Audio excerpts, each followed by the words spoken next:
Well, everyone wrote so many beautiful things. Mine's very simple. The main business of human society is to think of the Supreme Personality at all times, to become his devotee, to worship the Supreme Lord, and to bow down before him. As Acharya, Srila Prabhupada's heart is always full of compassion for humanity and its suffering due to the absence of devotional service to the Lord. Consistently full of empathy for the conditioned soul, he found ways to change people's activities, making them favourable towards the execution of devotional service. This endeavour makes him a very dear devotee of the Lord, who says clearly in Bhagavad Gita that no one in human society is dearer to him than a devotee who constantly engages in his service by finding ways to preach the message of Godhead for the real benefit of the world. The rigorous logical and scriptural analysis through which the Acharya in our parampara and whose knowledge flows through Srila Prabhupada have established unequivocally that God is a person with a transcendental form. In a letter dated 12th February 1978 to Mahapurush Das, Srila Prabhupada wrote, "The spiritual master and Krishna are like two parallel lines. The train on two tracks move forward. They must be served simultaneously. Krishna helps one find a bona fide spiritual master, and the bona fide spiritual master helps one to understand Krishna." Thus, the Acharya, as confidential servitor of the Lord, is considered an incarnation of Krishna's mercy. As disciple, enriched with full spiritual knowledge given by Srila Prabhupada's master, is awakened to the activities of devotional service only by the mercy of the spiritual masters and God, that this truth becomes absolutely established in our heart.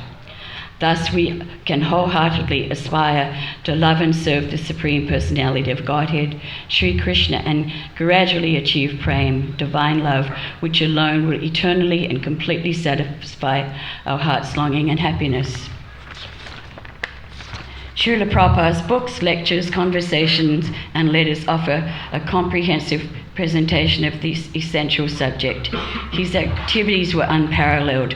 From the very moment of his appearance to the moment of his disappearance, every one of his activities is unparalleled in the history of the world. And not only the founder Acharya, but Acharya for the International Society for Krishna Consciousness, which is eternal. Most significant contributions perhaps are the books. He authored over 70 volumes in Krishna tradition, which are highly respected by scholars of their authority, depth, fidelity to tradition, and clarity. Several of his works are used in textbooks, numerous college courses, writings, and have been translated in languages. Recently, an article I read shines a really great light on how his disciples, we were fumbling in ignorance of his divine greatness and incapable of realizing what mercy and love he bestowed on us. So my good friend Govinda Dasi wrote this. I just love this. She found this Govinda Dasi found in some Indian newspaper from the 1970s in her attic in a box one article about Srila Prabhupada written by an astrologer. It states, "Nobody can read this chart. If they say they can, they are simply lying. This personality comes and goes at his own sweet will. He is not bound by anybody or anything.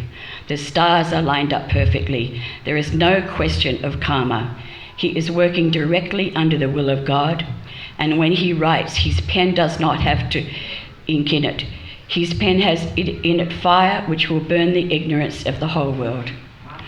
Jai. Thank you, Srila Prabhupada. Another minute? Just a little quick minute. I was also listening to some tapes the other day just about how much Srila Prabhupada loved Australia. And I have one sort of thing that was the opening of the temple in 1975, and I never used to get, because I used to do Prabhupada's room every time he came in Melbourne, I never get to go to the airport very often.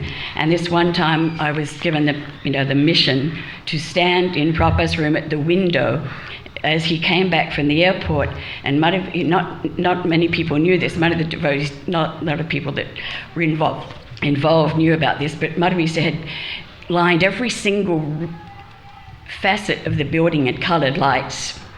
And my mission was, the moment Prabhupada arrived and he put one step, in the thing, was to get the coloured light switched on. So I was privy to watching Prabhupada's face, and he stepped up, and all of a sudden the whole building lit up in coloured lights, and his face just blew into this huge beaming smile. And then I always used to get to open the door for him, so I'd go flying down the stairs and open the door, and Prabhupada's face was just glowing and glowing. He was so excited to see the way the whole temple had been done, and if you'd seen it the few days before, it was chaos, but everything just came. And then we had this amazing feast. It was like 9:30 at night or something. We had this incredible feast of, puris and curd and barats and everything that, you would never have at 9:30 at night.